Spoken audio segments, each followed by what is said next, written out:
Friends, स्नेहितुलारा,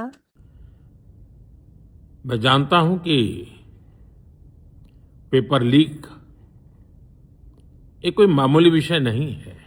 paper leak అవడం అదేమీ మామూలు విషయం కాదు.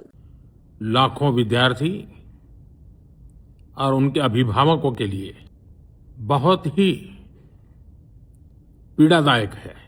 లక్షలాది మంది విద్యార్థులకి అలాగే వాళ్ళ తల్లిదండ్రులకి ఇది చాలా బాధాకరం. और इसलिए पेपर लीक घटना से अब तक पिछले 2.5 महीनों में अनेक बीत कदम उठाए गए। అందుకే ఈ పేపర్ లీక్ ఘటన తర్వాత గడిచిన 2 నెలల్లో అనేక కఠిన చర్యలు తీసుకోబడ్డాయి.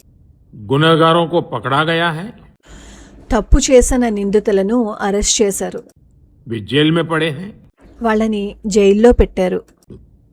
हमारा सबसे महत्वपूर्ण जिम्मा था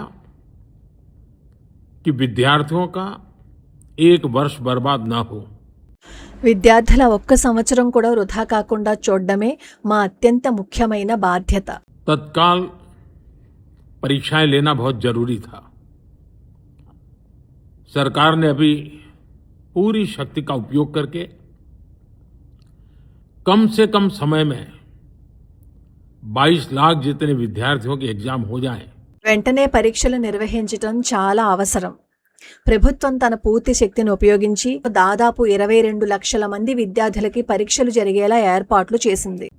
इसका प्रबंध किया और अभी 5-6 दिन पहले 19 तारीख को रिजल्ट भी आ गया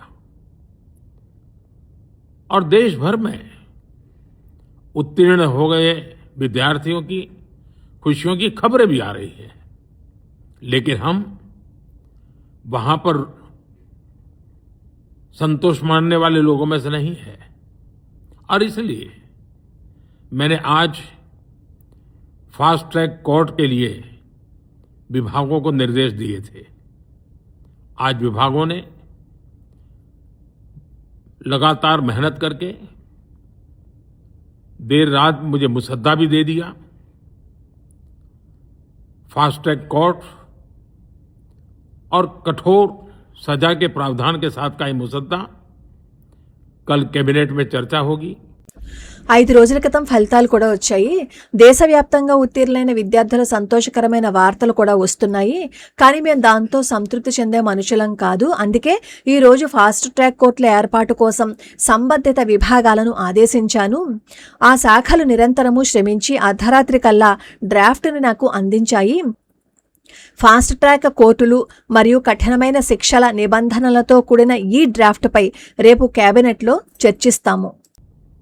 कैबिनेट के साथियों के सुझाव के बाद उसका अंतिम रूप दिया जाएगा और सोमवार से संसद का दूसरा सप्ताह शुरू हो रहा है। तब जल्द से जल्द उस बिल को सदन में पारित कराने का प्रयास किया जाएगा। తరువాత దానికి తుది రూపం ఇస్తారు. సోమవారం నుంచి పార్లమెంట్ 2వ వారం సమావేశాలు ప్రారంభమవుతున్నందున ఆ బిల్లును సభలో వీలైనంత త్వరగా ఆమోదించేలాగా ప్రయత్నం చేస్తాము. ఇది నరేంద్ర మోడీ గారు చెప్పిన మాటలు.